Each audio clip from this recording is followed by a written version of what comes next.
Today we're talking about your supporting cast and how you should put a lot of work into planning for them as well.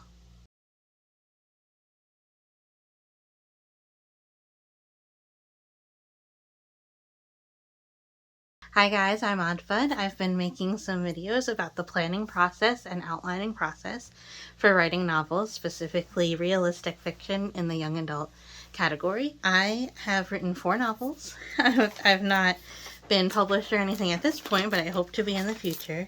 And I want to talk about what I do to prep myself to be able to sit down and write really fast. I really love the outlining process, and I have some specific steps that I like to go through. And today what we're going to do is we're going to talk about your supporting cast of characters. Supporting cast you should be planning out, maybe not to the same degree as you will your main character. Now, I haven't written anything that's like split POV or anything like that. And also I've been very first person or close third because I haven't been doing a lot of like omniscient or third person or anything like that. I'm not seeing a lot of other people's points of view, so I'm very inside of my main character.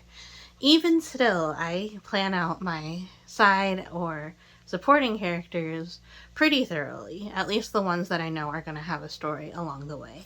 Not everyone in the entire cast of characters is going to have a story happen to them. Sometimes they are specifically just support, but sometimes you have some side characters that do go through a little bit of a journey themselves along the way. So I like to plan them out the same way.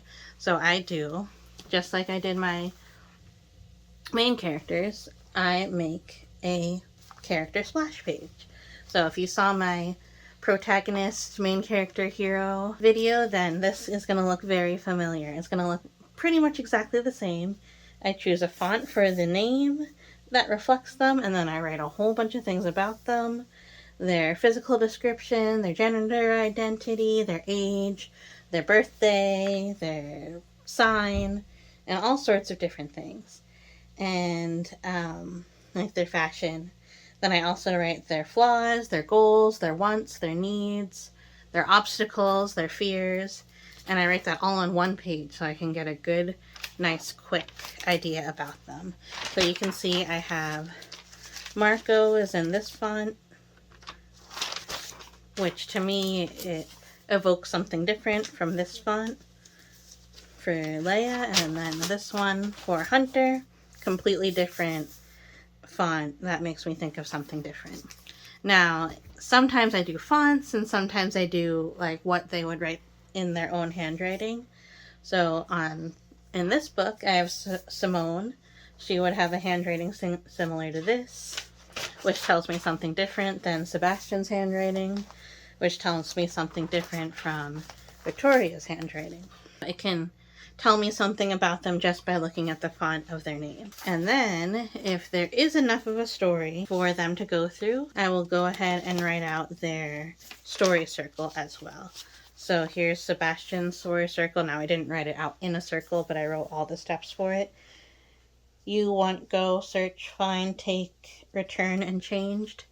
That you can learn about in my story circle video. And I did also one for Victoria. And now Victoria, Sebastian is the friend and co-worker, and Victoria is the little sister of my main character, but they have their own wants and needs and goals, and it makes sense to figure out how that is mapped out.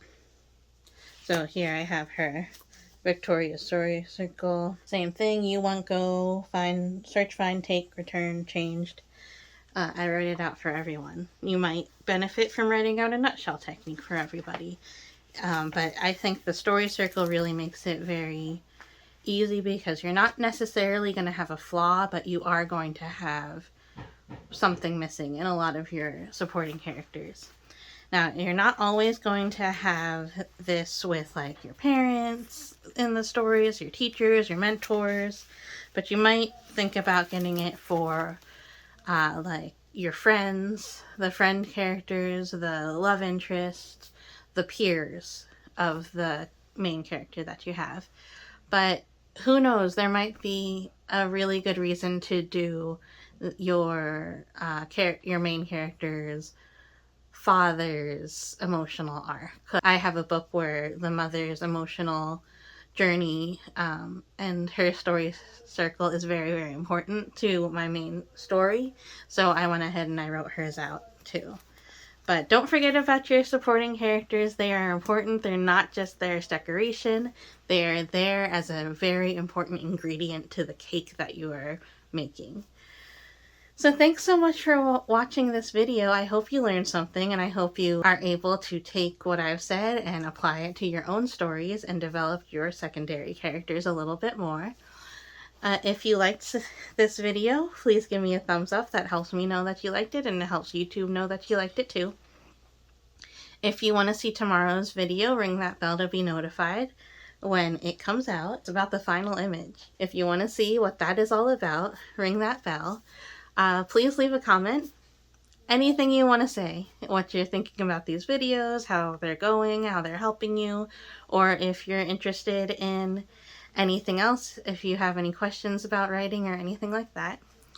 Subscribe to my channel if you're interested in seeing more. Not only this month am I going to be talking about the outlining and prepping steps, but I'm also going to eventually be getting back to writing soon. Editing. I'm going to start editing soon too, so I'll go through my journeys with that and share my tips and tricks and trials and tribulations on some of the things. I'm going to be reaching out to some agents soon and going through that whole process, and we'll see how that goes. And someday, hopefully, I will be published. So please subscribe to my channel so you can see all of that happen. Thank you so much again, and I will see you tomorrow. Bye!